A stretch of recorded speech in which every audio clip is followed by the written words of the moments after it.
एक आदमी genius engineer था, लेकिन उसने बैंक लूटने के लिए बंदूक उठा ली। मगर हैरानी की बात यह थी कि $5 लाख लूटने के बाद भी वह भागा नहीं, उल्टा वह पुलिस का इंतजार करने लगा। धीरे धीरे वह मुड़ा और बाहर खड़ी पुलिस को देखने लगा। उसके चेहरे पर गिरफ्तारी का कोई डर नहीं था। ऐसा लग रहा था जैसे वह इसी पल का इंतजार कर रहा हो। लेकिन उसकी अजीब हरकतें यहीं खत्म नहीं हुई। कोर्ट में उसने वकील की मदद लेने से इनकार कर दिया, यहाँ तक कि उसने अपना बचाव करने का आखिरी मौका भी छोड़ दिया। उसकी इसी हरकत की वजह से उसे 5 साल की सजा सुनाकर फॉक्स रिवर जेल भेज दिया गया। जज की सजा सुनने के बाद भी उसके चेहरे पर पछतावे का नामो निशान नहीं था, क्योंकि असल में वही जेल उसकी मंजिल थी। लेकिन जैसे ही फहाद ने फॉक्स रिवर जेल में कदम रखा, मुसीबत ने उसका स्वागत कर दिया। सबसे पहले उसकी मुलाकात जेल के डिप्टी इंचार्ज परवेज से हुई। वह भले ही जेल की यूनिफॉर्म नहीं पहनता था, लेकिन कई कैदियों से भी ज्यादा खतरनाक था। उसने फहाद को चेतावनी दी कि अगर यहाँ चैन से रहना है तो ज्यादा ध्यान अपनी तरफ मत खींचना, कोई मुसीबत मत खड़ी करना। रजिस्ट्रेशन के दौरान परवेज की नजर एक बात पर जाकर ठहर गई। फॉर्म पे लिखा था कि फहाद को डायबिटीज है। यही बात आगे उसके बहुत काम आने वाली थी। कुछ देर बाद जब फहाद अपनी बैरक में पहुंचा तो उसने जेल की असली सूरत देखी। यहाँ कैदी किसी की जान लेने से भी नहीं डरते थे, यहाँ तक कि जेल गार्ड्स के सामने भी लोग चाकू मार देते थे और आसपास खड़े बाकी कैदी डरने के बजाय मजे लेते थे। एक कैदी हंसते हुए बोला, प्रिजन आइलैंड में तुम्हारा स्वागत है, नई मछली। थोड़ी देर बाद परवेज उसे जेल के नियम समझाने लगा। किससे पंगा नहीं लेना, कौन सा इलाका किस गैंग का है, हर छोटी बड़ी बात उसने साफ कर दी। फिर उसने कहा, याद रखना इस जगह का सबसे गंदा गैंग कैदी नहीं बल्कि गार्ड्स हैं। फर्क सिर्फ इतना है कि उनके पास बैज होता है। ऊपर से तो लग रहा था कि परवेज उसे जीने के तरीके सिखा रहा है, लेकिन फहाद का ध्यान कहीं और था। वह लगातार आसपास की हर चीज को गौर से देख रहा था। पहले उसकी नजर फायर स्टेशन के पास बने ड्रेनेज पर गई, फिर उसने अपने पैरों के पास बने नाले को देखा। मौका मिलते ही उसने हाथ में पकड़ी मैगजीन नीचे गिरा दी। किसी ने उस पर ध्यान नहीं दिया। वह झुककर मैगजीन उठाने लगा, लेकिन उसी दौरान उसने चुपके से एक छोटी किताब नाले की दरार में सरका दी। इसके बाद एक गार्ड उसे जेल के सबसे मशहूर कैदी के बारे में बताने लगा। इमरान पर मुल्क के वाइस प्रेसिडेंट के भाई के कत्ल का इल्जाम था और सिर्फ 1 महीने बाद उसे फांसी दी जाने वाली थी। गार्ड ने फहाद को चेतावनी दी, उस आदमी के करीब जाने की कोशिश मत करना, लेकिन फहाद ने उसकी बात बिल्कुल नहीं सुनी। वह बार बार सिर्फ एक ही सवाल पूछ रहा था, मैं इमरान से कैसे मिल सकता हूँ? गार्ड हैरान होकर बोला, तुम मुझसे मिलना क्यों चाहते हो? फहाद ने उसकी आंखों में देखते हुए जवाब दिया, क्योंकि वो मेरा भाई है। यही वो एक जुमला था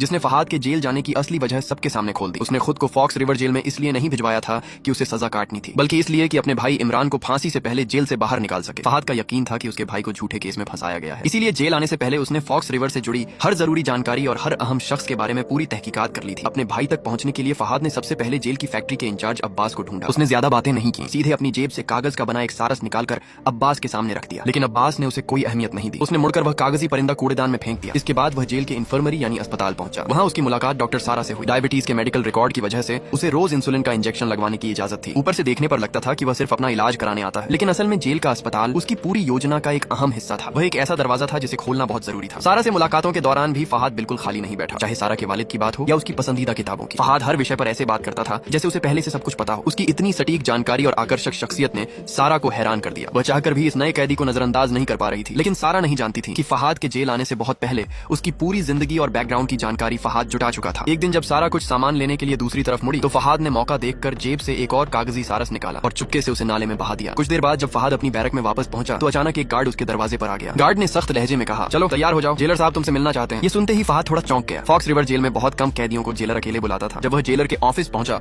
तो उसे पता चला कि मामला उतना खतरनाक नहीं था जितना वह समझ रहा था। दरअसल जेलर पोप ने उसकी फाइल पढ़ी थी और उसे पता चला कि फहाद एक बेहद काबिल स्ट्रक्चरल इंजीनियर है। दूसरी तरफ जेलर की बीवी को दुनिया की ऐतिहासिक और प्राचीन इमारतों का बहुत शौक था। उनकी शादी की 40वीं सालगिरह आने वाली थी और जेलर अपनी बीवी को एक ऐसा तोहफा देना चाहता था जिसे वह जिंदगी भर याद रखे। फॉक्स रिवर जेल में एक लकड़ी की छड़ी से ताजमहल बनाने का काम शुरू हो चुका था, लेकिन जैसे जैसे काम आगे बढ़ा उसकी अंदरूनी बनावट कमजोर पड़ने लगी और पूरी संरचना गिरने के कगार पर आ गई। जेलर पोप ने काफी देर तक इस डिजाइन को समझने की कोशिश की, लेकिन उसे कोई हल नहीं मिला। इसी वजह से उसने फहाद से मदद लेने का फैसला किया। जेलर चाहता था कि फहाद यह अंतिम निर्माण पूरा करे। बदले में उसने वादा किया कि वह उसे जेल फैक्ट्री में काम करने देगा और बाकी कैदियों को भी कुछ राहत दे देगा। ऊपर से यह एक बहुत अच्छा मौका लग रहा था, जैसे आसमान से कोई तोहफा गिरा हो। लेकिन फहाद अच्छी तरह जानता था कि अगर वह इस काम में फंस गया तो फिर उसे जेल फैक्ट्री में जाने का मौका नहीं मिलेगा और न ही वह अपने भाई इमरान तक पहुंच पाएगा। इसलिए उसने साफ तौर पर जेलर का प्रस्ताव ठुकरा दिया। जेलर ये सुनकर थोड़ा चिढ़ गया। फॉक्स रिवर जेल में जेलर से कोई मदद लेने का मौका हर किसी को नहीं मिलता था। ऑफिस से बाहर निकलते ही फहाद उस जगह पहुंचा जहां उसने पहले कागज छिपाया था। नीचे झांक कर देखा तो उसे पता चला कि वह किताब जो उसने सीवर में डाली थी उसने एक छोटा सा रास्ता रोक रखा था, यानी इन्फर्मरी का सीवर सच में जेल के दूसरे हिस्से तक जाता था। अब फहाद को समझ आ गया कि उसकी हर हरकत पर किसी की नजर है। पीछे बैठा एक बूढ़ा आदमी उसे लगातार देख रहा था। फहाद ने खुद ही आगे बढ़कर उससे बात करने का फैसला किया। असल में इस बूढ़े आदमी के बारे में फहाद पहले से जानकारी जुटा चुका था। कहा जाता था कि करीब 30 साल पहले वह एक फ्लाइट से $15 लाख के साथ गायब हो गया था। उसका नाम था हसन, लेकिन आज तक किसी को नहीं पता चला कि वह पैसा कहाँ गया और क्या वह सच में वही शख्स है या नहीं। इसी बीच अब्बास अपने साथ कुछ लोगों को लेकर वहां आ गया।